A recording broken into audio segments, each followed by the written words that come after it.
So hiyo watu wanataka kutafuta rais pale Ikulu, nimeweka mitego kila pahali, hakuna pahali wanaweza bidhaa. Na kwa hivyo mimi nikiweko, mjue rais ako imara, tunamsimamia afanye kazi ya uchumi. Wale watu wanaleta nyokonyoko, tutaonana na hao. Mumeona vile imekuwa Nairobi?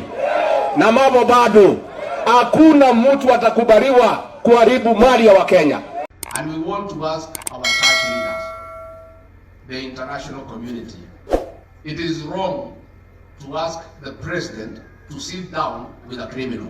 Sasa wewe umefanya watu wameuawa, umeharibu mali ya watu, alafu unaambia rais ati kwa sababu umetoa fujo ati utulizwe. That has happened for a long time and the consequences has been that kazi ya Kenya imesimama. Kwa hivyo rais wetu, wewe ulipatiwa mamlaka na Wakenya, Mwenyezi Mungu akipenda, wewe fanya ile kazi ulipatiwa na Wakenya na hao wanaweza kungoja. Na ile kitu ya kustabisha Wakenya ni kwamba hawa watu saa ile waliona kimeumana. Hakuna alikanyanga town. Mmoja alijificha Nairobi Hospital akasema akuwe admitted, awekwe tu maji kwa sababu si mgonjwa. Ndio asiende maandamano. Mwingine anakaa kwa nyumba yake, mwingine anakaa kwa nyumba yake. Alafu wanatuma watoto ya wenyewe wakauawe. Why can't they come themselves? Ama watume watoto wao kama huyu wao wawili, mtu ya katikati na mzee ya maandamano, watoto wao wako Arusha katika assembly ya East Africa. Alafu wao wanatuma watoto ya wenyewe kwa barabara. Kwa hivyo tungetaka hao vile wanasema itaendelea wakuja wenyewe. Jana wameona imeanguka, anatoa taarifa akiwa amejificha kusema ati maandamano imefaulu, ati isimamishwe saa 11 na ni vile ameona hakuna kitu inaendelea anasema ndiye amesimamisha. Huyu mzee akitendawili akashikana na vibaraka yake hapa Munya, Mwangi wa Iria, nani wakatafuta hii vijana ya vikundi ile haramu, wakatuma watu 20 kulete furugu hapa. Ndio tulikaa kama viongozi hapa tukasema hii Mlima Kenya sisi ni watu ya bidii, ni watu ya kutafuta mali na kuchunga. Mambo ya kuharibu mali rais wetu sisi hatujui. Jana hakuna ngwe katika Mlima Kenya. Na nyinyi watu ya magazeti mlikuwa mmeandika juzi ati Gachagua's Mount Kenya backyard rocked with the protest. Sasa muandike hii siku 2 hakuna kamekanyanga. Siko namna hiyo. For us to be fair. Kwa sababu walikuwa naona kama ni kitu kikubwa sana. Hii Mlima Kenya ni bedroom ya William Samoei Ruto. Hii si ni bedroom. Hapa tumekubaliana na viongozi. Kama mnataka kwenda pahali nyingine, you go elsewhere. This is a no-go zone for Raila Odinga na vibaraka wake. Na rais tulimwambia hao watu ya pale, watu ya fujo, wakijaribu fujo Kenya, hapa Mount Kenya, hii ni pahali ya Maumau, wasilete hiyo maneno ya fujo hapa. Na tumemwambia yule Peter Munya aende Bondo, awache kulete maneno hapa. Wangapi wanasema aende Bondo? Wangapi wanasema aende Bondo?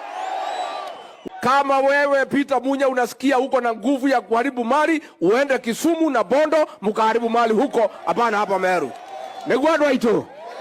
Your Excellency, this is a time to bring to an end political blackmail in this country.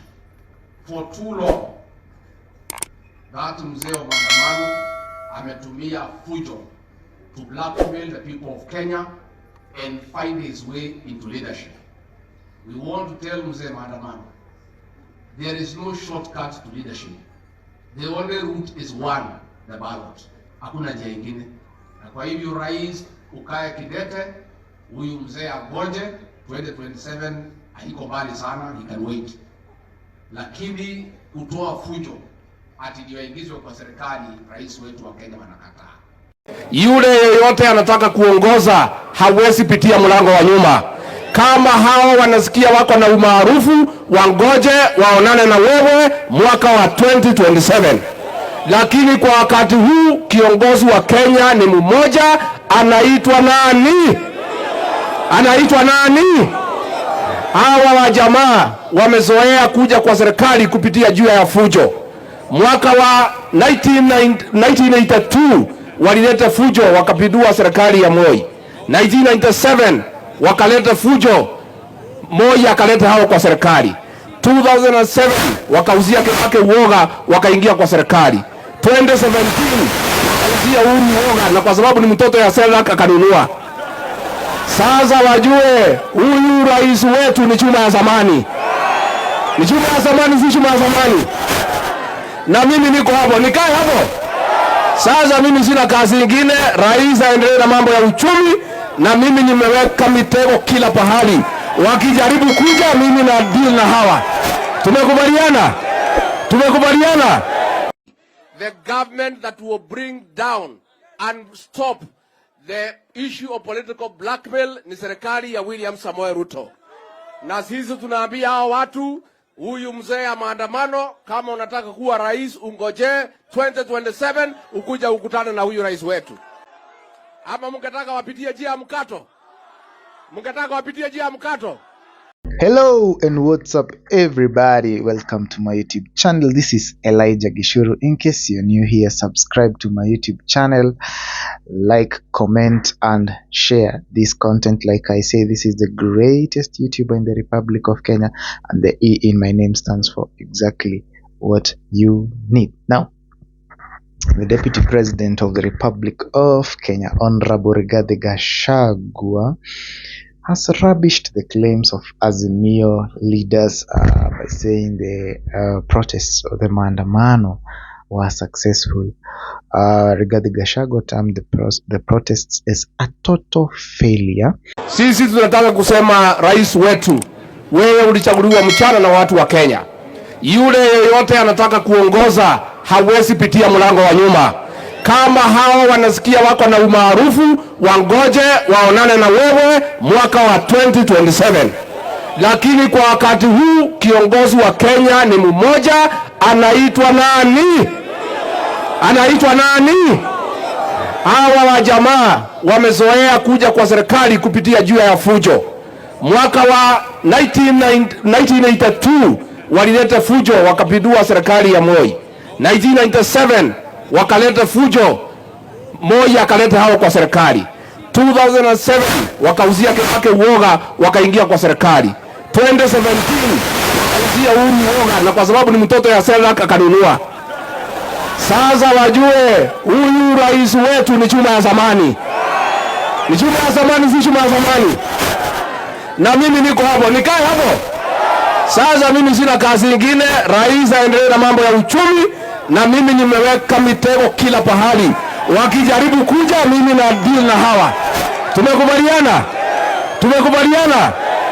This is after the government took grip of Nairobi Central Business District and all other maandamano hotspots in the Republic of Kenya, therefore keeping the country safe from violent protests like it was witnessed last week on Wednesday. In fact, the severity of this week's protests remained to be very, very minimal compared to the last time or the last week on Wednesday, when the protests managed to destroy the expressway and other places like the Assistant County Commissioner office in Kitengela. Rais wa Kenya ni nani? Watu wengine wanasema ati awagawie serikali nusu. Mnaweza kubali? Waende wakiendanga. So hiyo watu wanataka kutafuta rais pale Ikulu, nimeweka mtego kila pahali, hakuna pahali wanaweza pitia. Na kwa hivyo mimi nikiweko, mjue rais ako imara, tunamsimamia afanye kazi ya uchumi. Wale watu wanaleta nyokonyoko, tutaonana na hao. Mumeona vile imekuwa Nairobi? Na mambo bado. Hakuna mtu atakubaliwa kuharibu mali ya Wakenya. Na rais wetu tunakushukuru kwa sababu umetoa hakikisho kwa Wakenya ya kwamba utalinda katiba, utalinda maisha na mali ya Wakenya, kwa sababu ulichaguliwa na Wakenya na ulikula kiapo pale Kasarani. Tumesikizana hadi ya Kericho.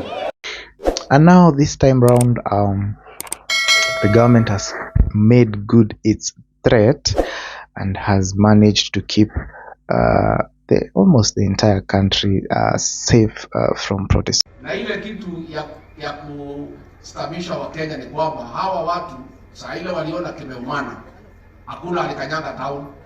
Mmoja alijificha Nairobi Hospital akasema akuwa admitted, awekwe tu maji kwa sababu si mgonjwa, ndio asiende maandamano. Mwingine anakaa kwa nyumba yake, mwingine anakaa kwa nyumba yake. Alafu wanatuma watoto ya wenyewe wakauawe. Why can't they come themselves? Ama watume watoto wao kama huyu wao wawili, mtu ya katikati na mzee ya maandamano, watoto wao wako Arusha katika assembly ya East Africa. Alafu wao wanatuma watoto ya wenyewe kwa barabara. Kwa hivyo tungetaka hao vile wanasema itaendelea wakuja wenyewe. Jana wameona imeanguka, anatoa taarifa akiwa amejificha kusema ati maandamano imefaulu, ati isimamishwe saa 11 na ni vile ameona hakuna kitu inaendelea anasema ndiye amesimamisha. And we want to ask our church leaders, the international community, it is wrong to ask the president to sit down with a criminal. Sasa wewe umefanya watu wameuawa, umeharibu mali ya watu, alafu mnaambia rais ati kwa sababu umetoa fujo ati utulizwe. That has happened for a long time and the consequences has been that kazi ya Kenya imesimama. Kwa hivyo rais wetu, wewe ulipatiwa mamlaka na Wakenya, Mwenyezi Mungu akipenda, wewe fanya ile kazi ulipatiwa na Wakenya na hao wanaweza kungoja. Your Excellency, this is a time to bring to an end political blackmail in this country. For too long, that mzee wa maandamano ametumia fujo to blackmail the people of Kenya and find his way into leadership. We want to tell mzee maandamano, there is no shortcut to leadership. The only route is one, the ballot. Hakuna njia nyingine. Na kwa hivyo rais ukae kidete, huyu mzee agoje 2027 haiko mbali sana, he can wait. Lakini kutoa fujo ati ndio ingizwe kwa serikali, rais wetu wa Kenya wanakataa. So the deputy president rubbished the claims by Azimio leaders and he told them off, telling them that he has made traps everywhere so that anybody who dares or anybody who tries to bring this kind of protests will not succeed at all cost. Hawa waangwana walizokuwa wamezoea mambo ya blackmail, getting through government through blackmail, na wame blackmail watu ya Kenya miaka mingi. The government that will bring down and stop the issue of political blackmail ni serikali ya William Samoei Ruto. Na sisi tunaambia hao watu, huyu mzee ya maandamano, kama unataka kuwa rais ungoje 2027 ukuja ukutane na huyu rais wetu. Ama mngetaka wapitie njia ya mkato? Mngetaka wapitie njia ya mkato? Okay, so Deputy President was speaking on a tour with His Excellency the President. They started off in Kericho, went to Isiolo, now Meru, tomorrow they will be in Murang'a. Then just opening a couple of development projects, just delivering their promise to the electorate, so the people who gave them the power that they exercise today. Unajua sisi uchaguzi uliopoisha, watu viongozi wa hapa Mount Kenya walirudi kwa kazi. Sasa bila kujua, huyu mzee kitendawili akashikana na vibaraka yake hapa Munya, Mwangi wa Iria, nani, wakatafuta hii vijana ya vikundi ile haramu, wakatuma watu 20 kulete furugu hapa. Ndio tulikaa kama viongozi hapa, tukasema hii mlima Kenya, sisi ni watu ya bidii, ni watu ya kutafuta mali na kuchunga. Mambo ya kuharibu mali rais wetu sisi hatujui. Tangu zamani watu ya mlima Kenya kazi yao ni kutafuta mali, kutafuta na kuchunga. Kweli ama uongo? Ndio hao viongozi wote wamerudi. Jana hakuna ngwe katika mlima Kenya. Na nyinyi watu ya magazeti mlikuwa mmeandika juzi ati Gachagua's Mount Kenya backyard rocked with the protest. Sasa muandike hii siku mbili hakuna kamekanyanga. Siko namna hiyo. For us to be fair. Kwa sababu walikuwa naona kama ni kitu kikubwa sana. Rais, kwa nini hapa hatuwezi kubali maandamano? Rais Uhuru Kenyatta alikuja hapa na mtoto wetu. Na tulimpenda sana. Tulimchagua. Hata hakuja kutuambia asanti, tukamchagua mara mbili. Alipotuambia tumfuate kwa hiyo mzee, tukamwambia akwende. Kweli ama uongo? Kwa sababu sisi tulijua huyo mzee tabia yake ni ya fujo, maandamano, uhalifu, mauaji na kuharibu mali ya watu. Ndio tulikataa Raila Odinga. Sasa tunauliza Raila Odinga, kama sisi tulikataa wewe na tumeambiwa na Uhuru Kenyatta maandamano ya fujo, tunaweza kubali? Kwa hivyo sisi tumesema hapa katika area hii, tukiungana na Wakenya wengine, mtafute pahali ingine ya kwenda. Hii ni pahali ya amani na maendeleo. Na isitoshe, hii Mlima Kenya ni bedroom ya William Samoei Ruto. Na kwa hivyo viongozi, you have a responsibility kuchunga hii bedroom. Tumekubaliana? Hizi ni bedroom. Hapa tumekubaliana na viongozi. Kama mnataka kwenda pahali ingine, you go elsewhere. This is a no-go zone for Raila Odinga na vibaraka wake. So this comes as a very, very harsh word, or what we can say adding salt to the injury of the opposition members, because the deputy president is not toning down. In fact, his sentiments are sentiments that really make the electorates, or make the not the electorates but the opposition feel icked, because they are not comments that the opposition would love to hear. They are comments that the opposition dread to hear, because they seem to mock their efforts or their inability to hold protests as they had promised before. Mimi nataka rais nitoe shukurani kwa viongozi wetu hapa Meru. Huyu governor wetu Kawira Mwangaza, huyu senator wetu Kadhuri Murungi, na wabunge Redikiri na wengine walisema hapa Meru hakuna maandamano na hakuna kitu ilifanyika. Na rais tulimwambia hao watu ya pale, watu ya fujo, wakijaribu fujo Kenya, hapa Mount Kenya, hii ni pahali ya Maumau, wasilete hiyo maneno ya fujo hapa. Na tumemwambia yule Peter Munya aende Bondo, awache kulete maneno hapa. Wangapi wanasema aende Bondo? Wangapi wanasema aende Bondo? Huyu Peter Munya ndiye aliharibu mambo ya kahawa na majani chai. Kampuni ya KPCU alikuwa amejiandikisha ikakuwa yake wakiwa na yule ya tani, lakini tumerudishia wakulima. Na kwa hivyo tunamwambia Peter Munya, watu ya Mount Kenya hapana watu ya fujo. Hawa ni watu ya kutafuta mali na kulinda mali. Kama wewe Peter Munya unasikia huko na nguvu ya kuharibu mali, uende Kisumu na Bondo mkaharibu mali huko, hapana hapa Meru. Negwadwa ito. Nimokuragira jabeno. Toberagire.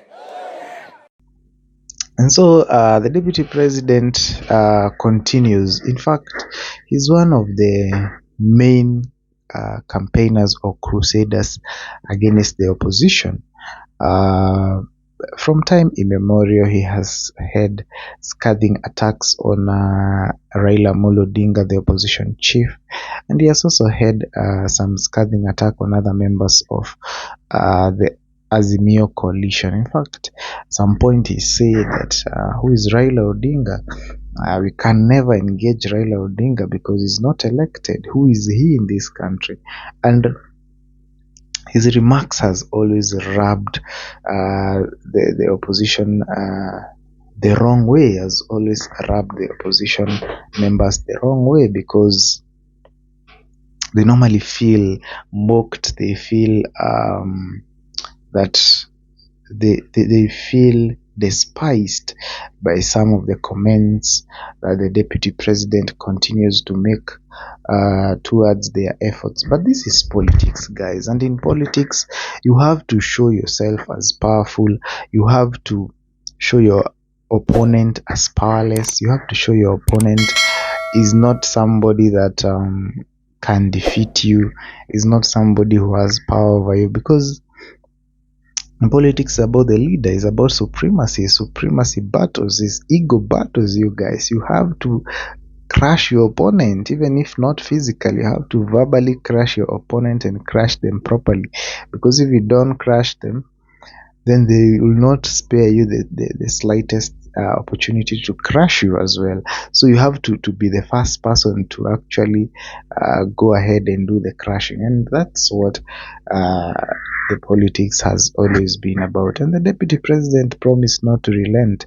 He promised that he will continue to ensure the safety of Kenyans and lives and properties are not lost, and that anybody who dares the government while discharging its mandate to maintain law and order will will face the full wrath or the full force of the law of the Republic of Kenya. And this is what has made most Azimio protesters to keep off, especially the principals. Guys, since Wednesday, we have only seen one Azimio principal, who is Edwin Sifuna, actually go to Kibra, and he went to Kibra on the first day of the protest. From then onwards, he has not been to Kibra. He has not been to any protest. This clearly shows you that the coalition, the opposition, the Azimio coalition has freaked out and has heeded the call of President William Ruto to keep off the streets and to keep off the protests. In fact, it's just the protesters who are protesting. They don't have a leader.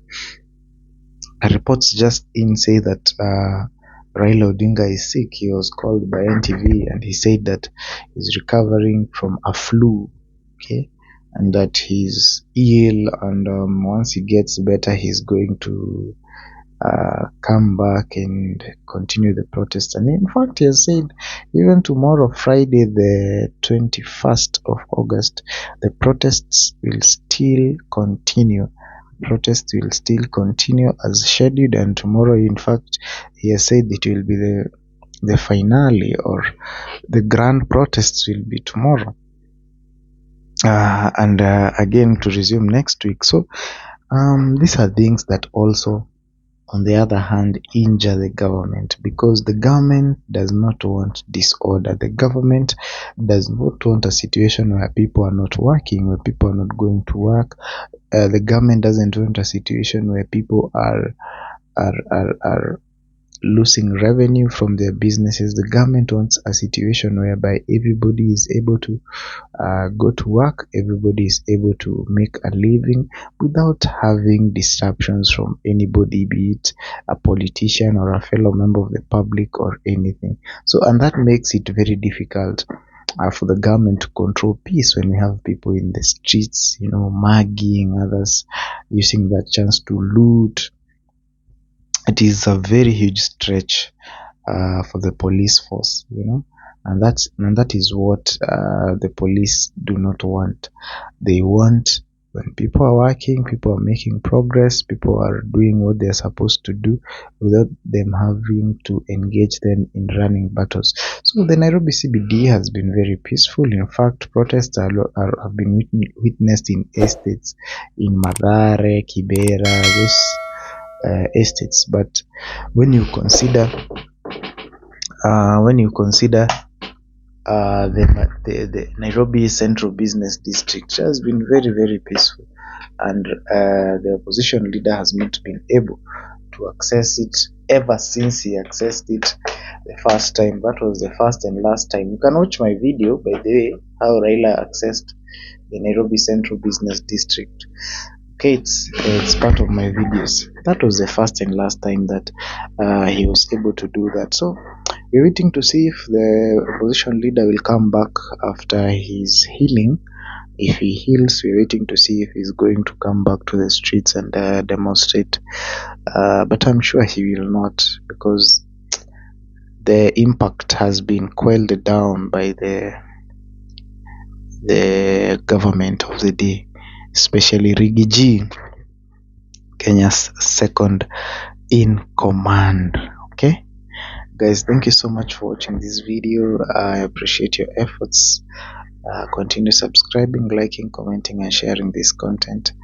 I hope to see you in the next one. I'll be here to bring you anything that is worthy of your time. In the meantime, adios, stay safe, and continue making better decisions every day.